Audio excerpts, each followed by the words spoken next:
Hello, y'all. Welcome to the vlog. I did record a vlog earlier today that I will not be posting because it was okay. Here's the thing. I wanted to hold myself accountable and do one vlog a week, as I told you guys, right? But it was pretty bad. The vlog consisted of me trying to build my Nespresso machine and then talk about a bunch of random things and try not to get overwhelmed. I was getting overwhelmed. I tend to get overwhelmed, so I kind of just wanted to try again because in my head I was like, well, I'm failing myself. The OCD is crazy. I was like, I'm failing myself if I don't post this. But I was like, no, you're not. You're failing if you don't post, not if you don't try again. So we're trying again. We're gonna try again with this vlog. And usually I do, like in the past when I talk about serious topics, I do like to prepare something and talk about them, but I kind of wanted to just dive right into this and kind of say whatever comes up regarding this subject because I am leading to a pretty serious, I think, autistic burnout. So I'm trying to be productive in a way that is kind of restful but not actually, but I want to make this for you. So I think I'm gonna move you. I think I'm gonna put you, oh wow, that's, well, it is interesting, this lighting.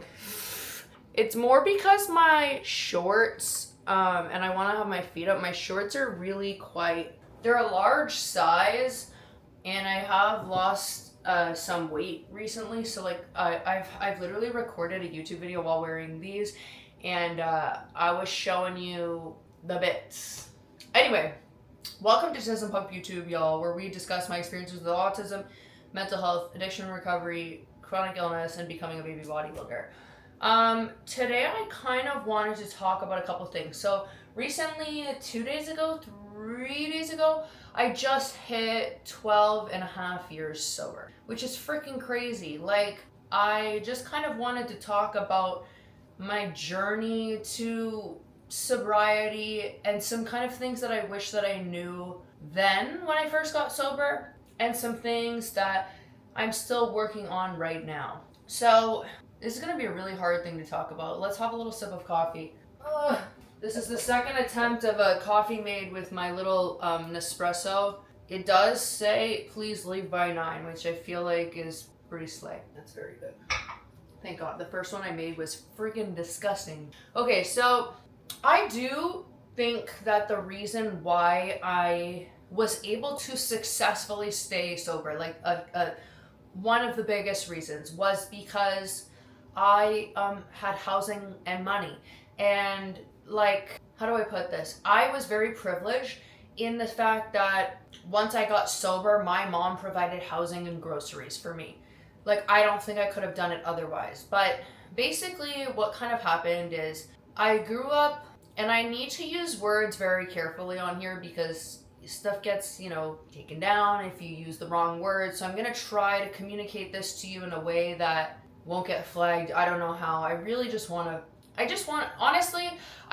just want to talk about my experiences and try to do it, and hopefully it doesn't get taken down. I don't know. I just want to be honest about what happened. So I was very my mom's calling. Hi. I'm in the middle of recording a vlog. I do really want to chat with you. I know I just called you. I also just made my second cup of coffee. It's really good. Do you want to say hi to the vlog? Oh, good. Oh my God. What? Say what hi. Say hi. Hi. That's the camera. Hi. Oh, hi. I wanted to talk to you about a realization that I had, but I'll call you in a bit because I already recorded a vlog once earlier today and it really did not go well, so I'm trying again right now. It's okay. Try again. I have a... Okay. Is it a right now on the vlog type of question, or can it wait for maybe 30 minutes? Wait. Okay, I love you Just so. remember it's about Wednesday. The show? It's about Wednesday. Okay, sounds good. I love you. Okay, bye. Bye. Mwah, bye. Be safe, I love you. So, for reference, I really grew up very and I feel I don't know, I grew up being bullied a lot, switched schools, kind of had friends. And then in grade 9 was when I fell in with the people that were doing like me. And I remember the first time that I gardened, it was someone, I don't know how to freaking say this, it's so annoying. Someone blowing it into my mouth, and I remember freaking out about it. And this is just kind of, I'm gonna just try to recall this as fast as possible, and maybe it'll be okay, maybe it won't. But basically, the first time that I did, I guess you guys call it now Molly. It wasn't called that back in my day, but I remember the first time, I remember the moment, the first time that I did that. And I remember when it hit me, I was just jumping up and down nonstop. And it was the day before Halloween, October 30th. I think it was 2010. Was it 2010? I don't know. Anyway, I just remember the moment that it hit me for the first time, and I was like, this is how I've always wanted to feel. And I remember the next day talking to my friend, and I was like, we're doing that again tonight, right? And she was like, no, we need to wait. And I was like, wait, why? So we did wait. And then the next weekend, some weird, like, I think I might have been given something else. It wasn't good. Basically, over the next 2 months, I pretty badly developed an addiction and ended up being hospitalized in the kids' psych ward at CHIO. And as I got out, the stuff that I was taking no longer worked, so I started to hit the slopes, if you know what I mean. And this video isn't so much about the sequence of events of my addiction, but more kind of stuff that I've learned along the way through sobriety. I just kind of wanted to give you guys like a little brief kind of thing. But basically, throughout that time in the next year up until the next fall, that fall was a fall where when I described it to my counselor at rehab, she told me that I had overdosed and I had slipped into a drug-induced psychosis. Basically, there was a huge pile. We were mixing 3 different types of substances, and I remember it was pretty horrible. There were 2 nights in the same place, and I don't remember which night it was. One I think was a Thursday, one was a Saturday. It was around, I think, the 21st and the 27th, I don't know, of November, from what I remember. And we were with this like really old dude, and I was a bad person back then, and stole to feed my habit. And I remember it was like when the brand new BlackBerry Bold touchscreen came out, I stole this dude's roommate's phone and hid it in my bra and was trying to help him find it all night. He called the cops. The cops were there. I was hiding in a closet underneath a mattress with this dude who had just gotten out of jail. And there was another night in this place. The 2 nights get confusing to me. So I'll just talk about what happened on these nights, and then I'll kind of just go from there. But I went back, I guess, a couple days later with my friend, and we went to pick up at this dude's place, and I guess I had already been using, I don't know, someone told me that I was rubbing shit on the walls, which is pretty, I don't know if that was true or not, which is a pretty good indicator of psychosis. I don't remember a lot about that night. I do remember shaving half my head and dyeing it what I thought was blue, but it was red, so I thought my head was bleeding. And I was in a bathroom that night, and the guy came in, and it was like, I was staring in the mirror, and I couldn't decipher if I was like fat or like a skeleton. And I just remember I was naked and I had no control over my body, and he was hugging me, and this dude was like 40 and I was 16, 17, and he was hugging me. I had no control over my body, and he was telling me that he was gonna be I was gonna be his wife, we were gonna be together forever. I don't really remember much. I mean, I blacked out pretty much every time I used. I'm not really sure what went down. I only remember being really essayed when I was sober, which happened also a lot. But a lot of the instances where I was essayed, I was blackout when I was using. Anyway, whatever. So, and I remember what was really messed up is this dude, like, had a son, and me and my friends were drawing graffiti all over the walls of this house, and the next morning, I guess he had his son, and his son got dropped off, and he was at the house. And me and my friend had the wherewithal to be like, a child shouldn't be here. So we picked up this child, we drove him to Tim Hortons and got him some coffee and like donuts. And I remember seeing like Cheeto crusted floors on the car. And I just remember my dad picking me up, and I could barely move. I couldn't talk. Like, I was just so messed up. And I just said to him, I was like, I need help. So then a couple months later, I went to rehab for the first time. And I went to rehab. I did get kicked out. What's the first time for?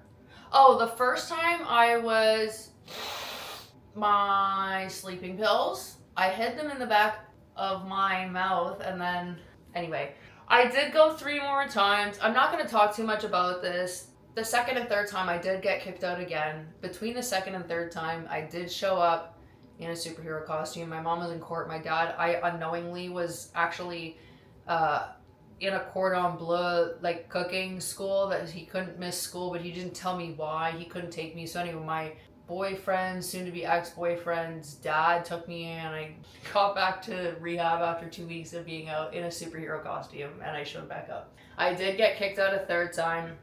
They said it wasn't a good fit.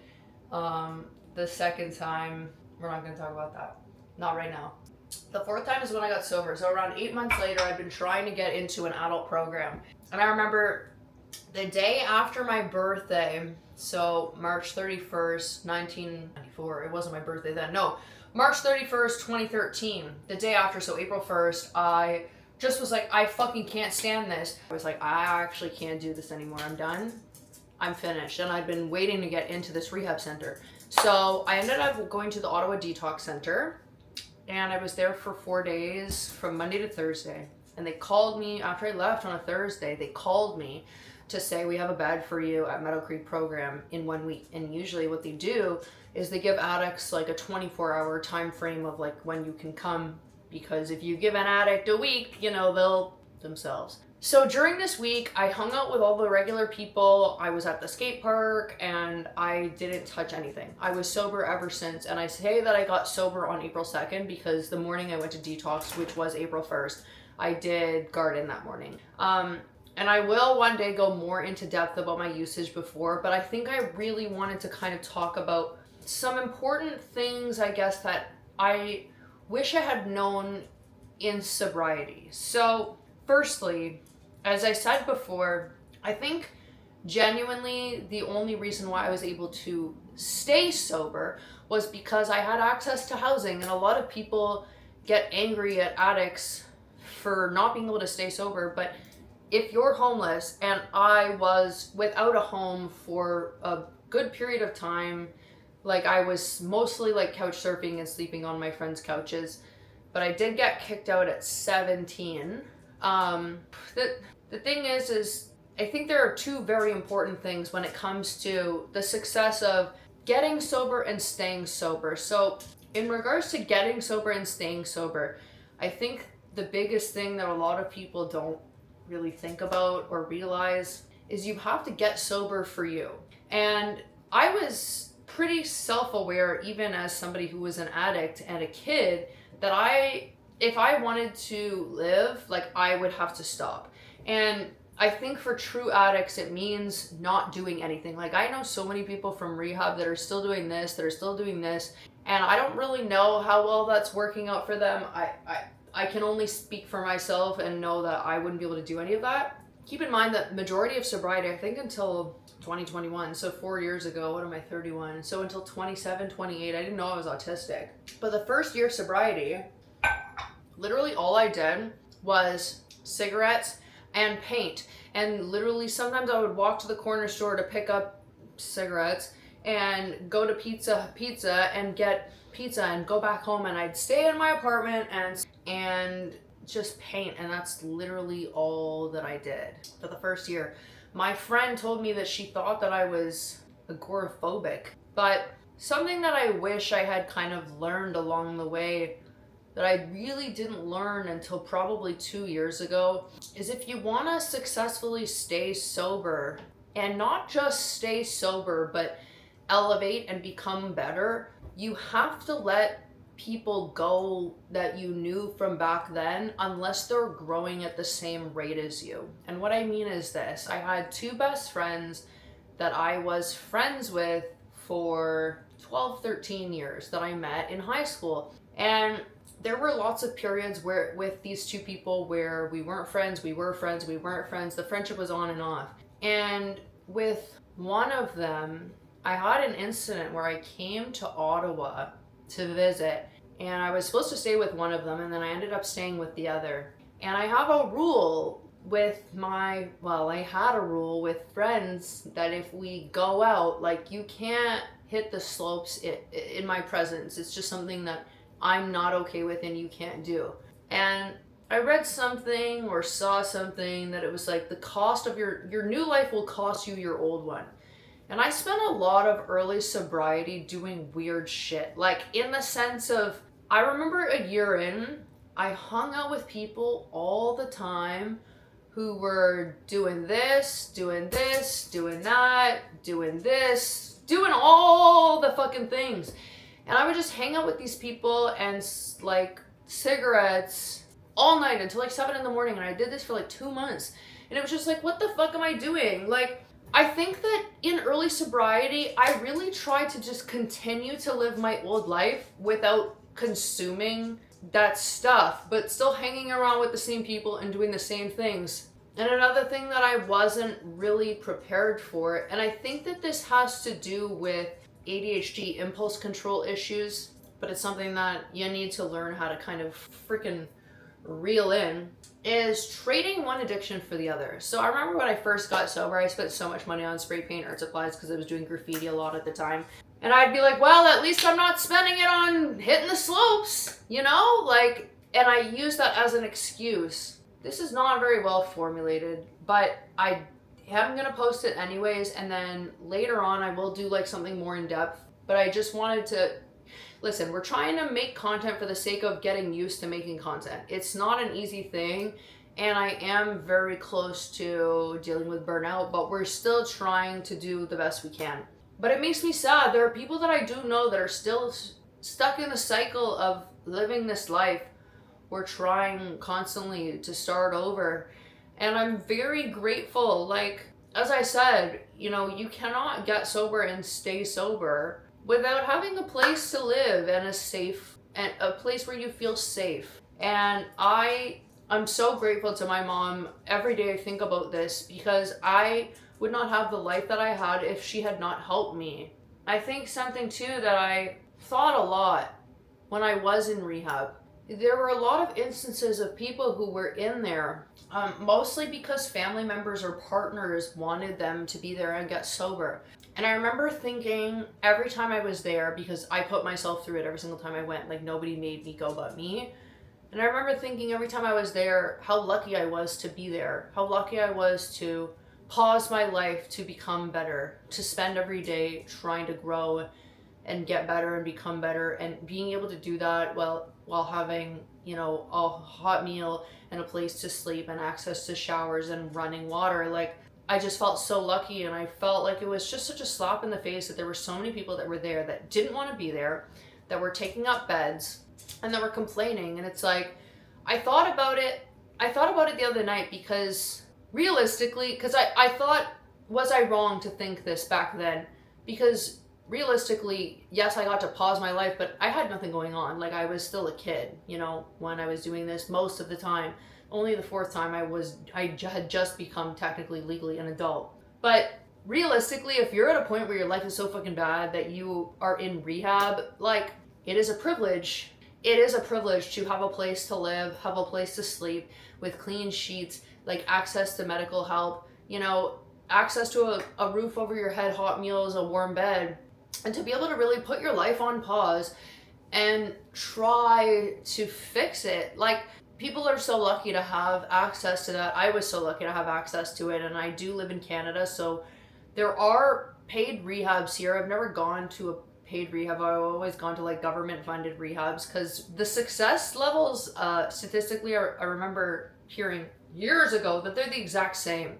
But people go into crazy debt going into rehabs that have like tennis courts and weird shit like that. I don't know. I mean, if you have the money, slay, but if you don't, I mean, I feel like it's, I don't know, to each their own. I think a lot of people are just trying to help their loved ones kind of come back to them. I'm sorry, this is really all over the place.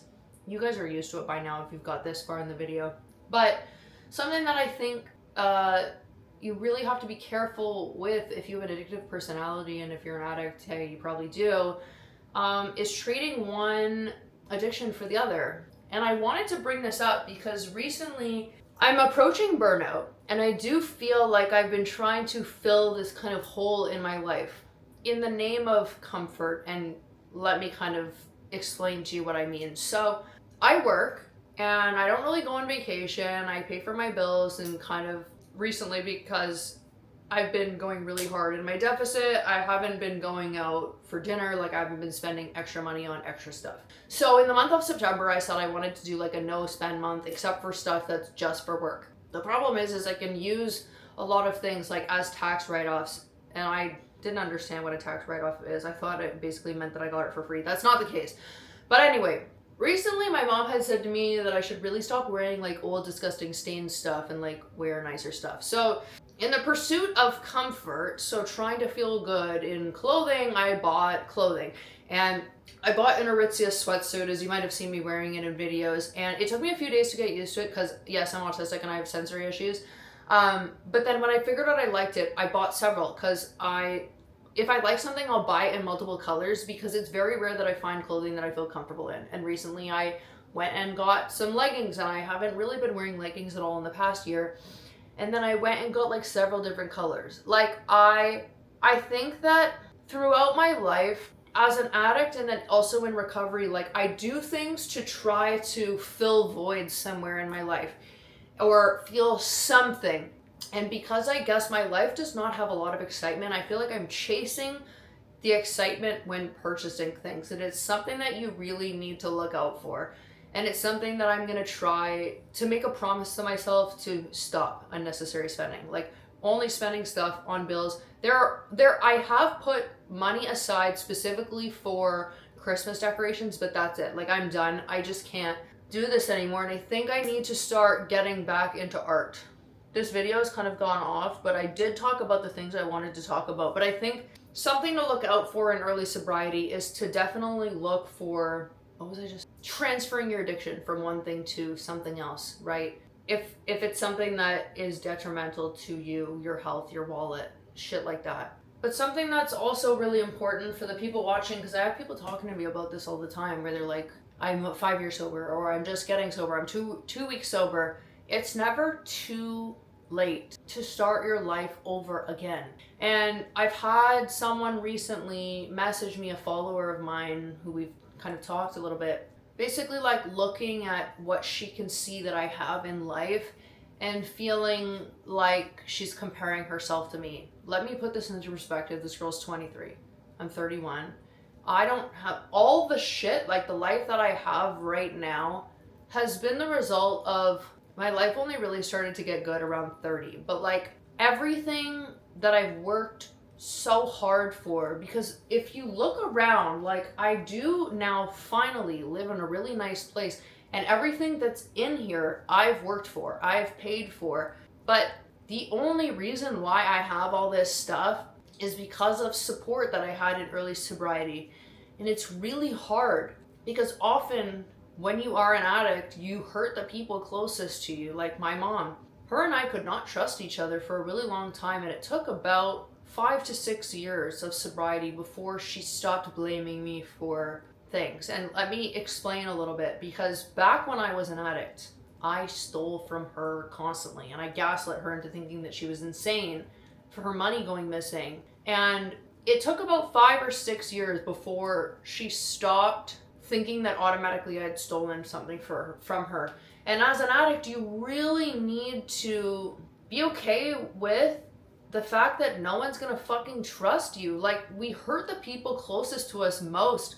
And I am so eternally grateful for the fact that she's just been here for me throughout this entire thing, because I would not be sober without her. Like, there's no way.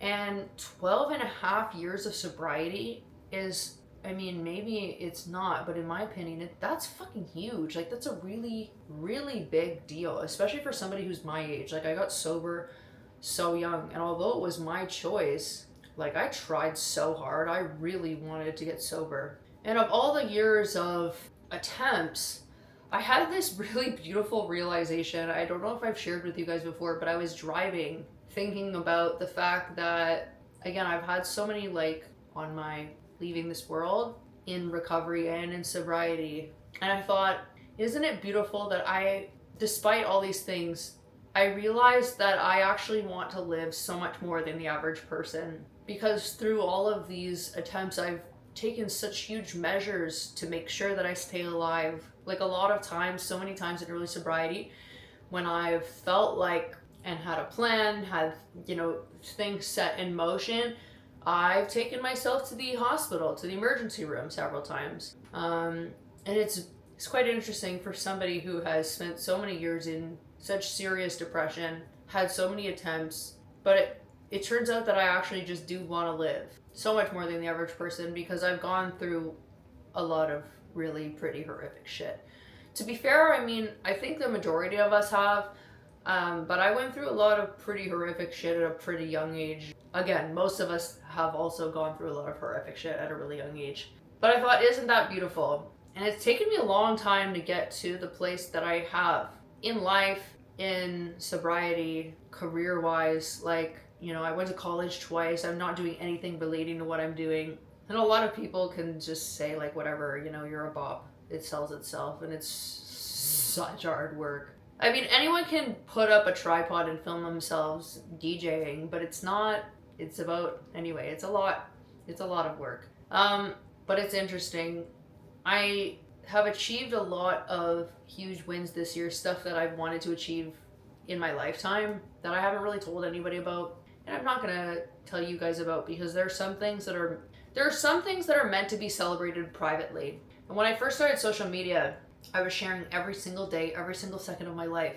And I realized that there are some things that you need to celebrate privately, and you need to kind of just win without an audience. But, sorry, this video was all over the place. I basically just wanted to say that it's never too late to change your life. It's never too late to change everything, and it just takes one small or one very large step towards that change. And it has to be done for you. It can't be done for other people. Because if it's done for other people, it's just not sustainable. But you can change your life at any point. And it usually just starts with something really small. In this case, it was very big. Trying to get sober was a very big thing to kind of take on. But I'm very fucking grateful for my sobriety. It's the most important thing that I've done. And although I have people constantly that I've met or I've talked about sobriety with, and they're like, you should be so proud of yourself. This is a huge deal. To me, it's just another day. It's just another day, like, kind of living, it's whatever. But it really, truly is a huge deal. Like, so many people that I know have gone back, have died, and I live, despite having lots of screws loose in my brain and my body, my life is fucking awesome. And I'm so happy, and I get to share it with my mom. And that's all I fucking wanted. Like, really, that's all I really wanted. And it's just cool. It took me so long to get to this point, but it's worth it. That's the lesson, is that it is worth it. It's very hard. Like, a lot of people, when they've commented on my videos being like, I'm 2 weeks in, I'm 1 year in, and I'm always so proud of the people that are so early in, because that is when it's really fucking hard. It's hard, and I think a lot of people who are autistic, I think statistically a lot of us become addicts, because we're just trying to cope with a world that was, like, not made for us. And when you've spent a large amount of time pretty much just, like, taking substances so that you're, like, not coherent and not aware for, like, years on end, it becomes really hard to figure out how to navigate your feelings and feel things. And I will make a better video on this. I did just kind of wanted to talk about it because I'm 12 and a half years sober, but again, I'm very close to burnout, so I didn't prepare anything or write anything down or have anything specific to go over. But yeah, this is your fucking sign. It's never too late to start your life. It's never too late to become better. And it sounds fucking dumb and cheesy as shit, but it's never too late to start the journey to become the best version of yourself. And I'm fucking so proud of who I've become. I mean, the job is not what I thought I would be doing, but I'm no longer ashamed of it, because it doesn't, my job does not define who I am as a person, and more importantly, who I've become. because when you're an addict, you're not you. And it's taken me a lot of time to like unlearn those behaviors, and it still really does haunt me to this day. I think I've talked about it before, about OCD, and specifically struggling with moral OCD, the person that I was, the things that I've done, the things that I've said, the hateful shit that I've done throughout addiction, during early sobriety. And I'm not just not proud of it, but it truly haunts me for several hours on a daily basis, and I'm trying to learn how to kind of navigate that. Because at the end of the day, you can do everything that you can to become a more elevated version of yourself, a more healed version of yourself, a better person, a kinder person. You can't undo the trauma that you've done to other people. There's no amount of healing that you can do to undo trauma that you've done to other people. You can become better, but you can't take things back. And that's something that, as an addict too, like, you have to learn how to live with and accept yourself, because when you're an addict, you do not. But yeah, I think that's it. That's the vlog. Sorry if it was all over the place. I don't know why I'm saying sorry. I'm actually not sorry, because my vlogs are kind of like that. I do want to do some more structured ones on addiction. I really want to do a structured one on OCD, and I do want to talk about my deficit. But I think what we're going to do for next week is I'm going to try really hard to learn about the mics. And I think I'm going to take you to the gym and do a gym vlog. Hopefully with audio that I can fucking use, because I literally have tried so many times in the past like year to go to the gym and vlog. And the audio is just like, you can't even use it. So yeah, that was it. That was the vlog. Again, the kind of takeaway here is just, it's never too late to start your life. It's never too late to become the best version of yourself. And it sounds fucking dumb. But it's not. It just takes one small step. Small wins over an extended period of time, lots of small wins lead to big gains. Anyway, have kissy? Anyway, that was it. That was the vlog. Thank you guys, if you got this far, thank you guys so much for watching. For the people that watched this to body double, I hope that you got your task done. And yeah, if you liked it, like, share, comment, subscribe if you want. And if you really hated it, send it to someone you hate in order to spite them. A stepmother, an ex-friend. Do what you will. Excuse me. He's trying to eat the foam of my coffee, this man. Okay, and that's it. YouTube done. What the heck? The snapping is not working. Slay. Love you.